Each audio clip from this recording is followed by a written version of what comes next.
از عبرتهای دنیا این است که آدمی همین که به آرزوی خیش نزدیک می‌گردد اجل از راه می‌رسد و رشته آن را می‌برد.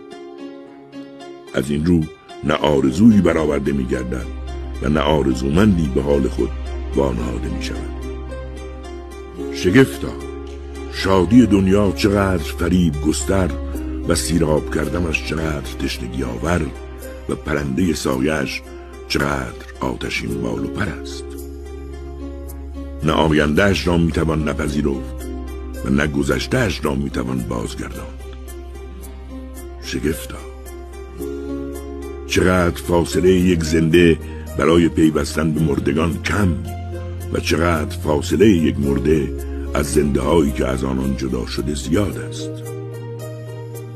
بیگمان هیچ چیز از بدی بدتر نیست جز کیفر آن بدی و هیچ چیز از خوبی خوبتر نیست مگر پاداش آن خوبی.